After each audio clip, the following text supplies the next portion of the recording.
Mobile number, address, जन्मतिथि, email ID और महिलाओं के अंडरगारमेंट की साइज तक भारत की अब तक की सबसे बड़ी डेटा चोरी। पुलिस भी देखकर हिल गई डेटा चोर की थ्योरी।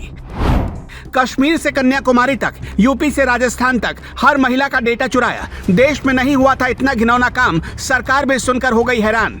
पैसों की खातिर जिसने न सिर्फ लड़कियों और बेटियों बल्कि हिंदू धर्म पर भी दाग लगाने की कोशिश की, उसने भारत में रहकर भारत की ही बहुत बड़ी कंपनी को चूना लगाने की पूरी प्लानिंग की। अपने काम को अंजाम देने में लगा रहा। उसने ब्लैकमेलिंग की, वो सब कुछ किया जिससे खौफ पैदा हो जाए, कंपनी डर जाए और उसके आगे घुटने टेक दे। ट्विटर पर भी उसने सहारा लिया। धर्म की आड़ में उसने पैसों के लिए चक्रव्यूह रचा। पर कहते हैं ना कि चोर कितना भी शातिर हो, एक ना एक दिन पकड़ा जाता ही है। कोई कितना भी बड़ा तुर्रम खां हो, पर एक गलती उसे अंजाम भुगतने पर मजबूर कर देती है। ऐसा ही कुछ हुआ भी।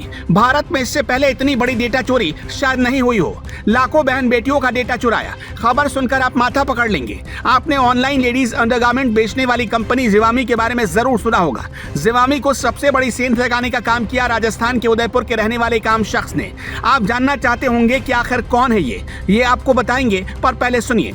अपनी गलती को छुपाने के लिए उसने पहले ही प्लान कर लिया था। बात बहन बेटियों की थी, इसलिए उसने धर्म का आड़ लिया। इस शख्स ने अपने आप को हिंदुओं का सबसे बड़ा प्रवक्ता बताया। जी हाँ, इस शातिर शिकारी ने जिवामी की वेबसाइट हैक कर 15 लाख हिंदू महिलाओं का पर्सनल डेटा चुरा लिया। इसमें उनके मोबाइल नंबर, एड्रेस, जन्मतिथि, ईमेल आईडी और अंडरगारमेंट की साइज तक शामिल है। ये डेटा केवल जयपुर, जोधपुर या राजस्थान की महिलाओं का नहीं है, बल्कि देश भर का है। इस बेहद ही सनसनीखेज वारदात को अंजाम दिया उदयपुर में बैठे एक युवक संजय सोनी ने। उसने अपने हैकर साथियों के साथ मिलकर न केवल डेटा चुराया, बल्कि लगातार कंपनी को डेटा की एवज में पैसे देने के लिए ब्लैकमेल करता रहा।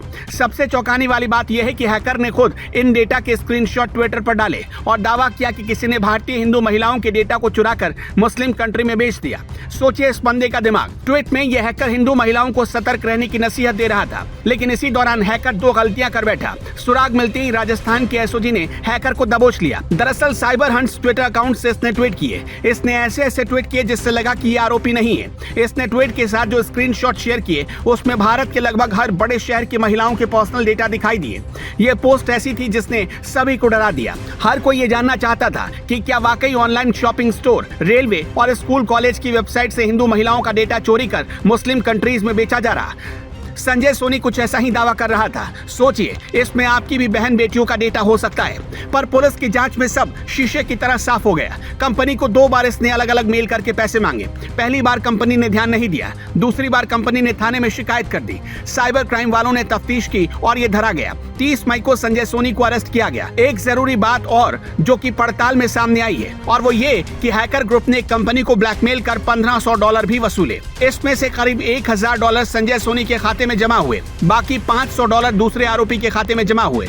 टेलीग्राम की मदद से इसने सारा खेल रचा। इसके पिता पर कर्जा था, ये बाहर गल्फ कंट्री भी गया। फिर भी भारत लौटने पर इसने अपनी छवि हिंदुत्व वाली बना ली। इसने एक खतरनाक प्लान बनाया जो अंजाम देना था, इसलिए संजय सोनी नाम के इस हैकर ने ऐसा ही किया। अब आगे इससे पूछताछ हो रही है। खुलासे में आगे और भी चौंकाने वाली बातें सामने आएंगी। दरअसल ये पूरा खेल असुर वेब सीरीज की तरह खेला गया।